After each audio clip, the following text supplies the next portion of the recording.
He killed with a whisper, buried lives with a curse, feared like a god until his own son died by his own hand. This is the rise and fall of the man who believed he was more powerful than God himself. What made him this way will leave you speechless. This is the curse of power. Welcome to African Tales Lishevi.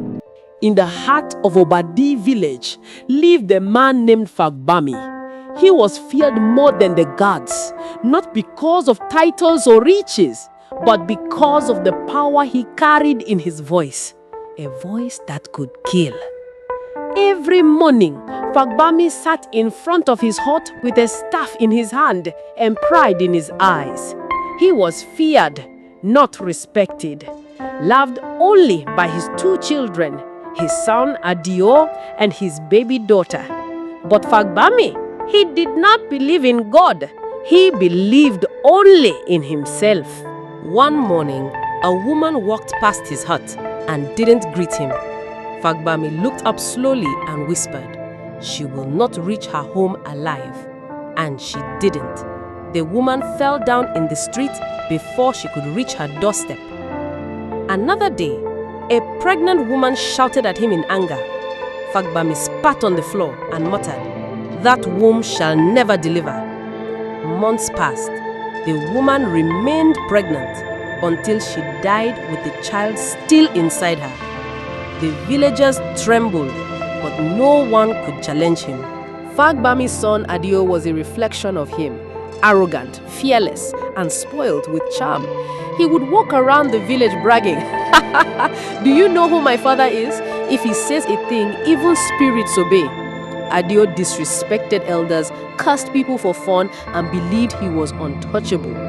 After all, his father gave him a charmed ring for protection, and it worked. Until it didn't. One afternoon, a man drove into Obade with a shiny car, fresh from Lagos, dressed in wealth. The village gathered, watching him with awe. But the man made one mistake.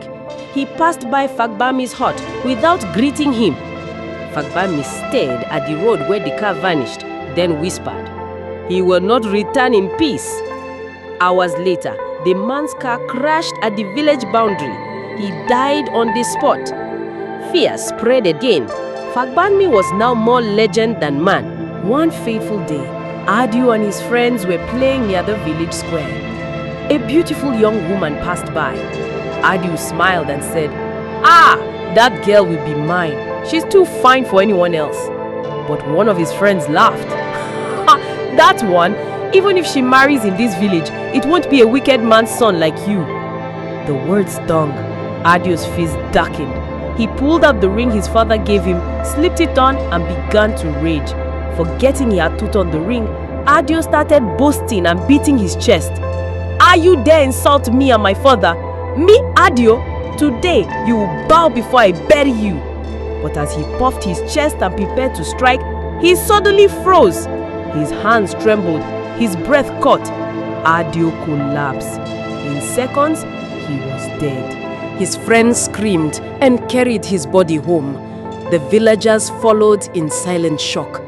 They led him before Fagbami, the man who never feared death, now begged it. Fagbami cried like a madman. He tried chants, he burnt herbs, he called spirits, but Adio was gone. Fagbami shouted at the skies, tore his clothes and fell to the ground. "You, these village people, have killed my one and only son. You will all suffer for this." But from that moment, he was never the same. The mighty Fagbami was struck with a stroke. He became weak, helpless, a laughing stock. Days later, as the villagers gathered to decide his fate, Fagbami told them his story. He had once been the son of a good man. His father was a powerful herbalist, a kind one, a man who healed, helped, and blessed.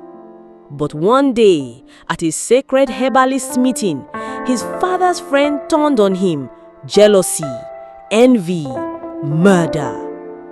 That friend killed Fagbami's father and his entire family, with dark charms. Only Fagbami survived. Young Fagbami in flashback. Goodness is weakness. I will never be like him again. I choose power and I will use it wickedly because power has done me wicked too. And so he did. He became a god to men and a curse to his village. But no story of pain can cling years of wickedness. The elders spoke. Village elder, Fagbarmi, you are no longer welcome here. Go far from Obadi. You shall not return. Your shadow shall never touch this land again. And so, the once mighty Fagbarmi was banished, carried away on a wooden stretcher, drooling, silent, defeated. In the doorway of his broken heart stood his baby daughter, still too young to speak, too young to understand. She watched her father fade into the distance. A single tear rolled down her cheek. But in her eyes, there was something else. A spark, a gift, a choice. What would she become? Moral lesson. Power without kindness becomes poison. And even the strongest hands will fall when they turn away from good. Fagbami forgot that fear fades, but honor lasts forever.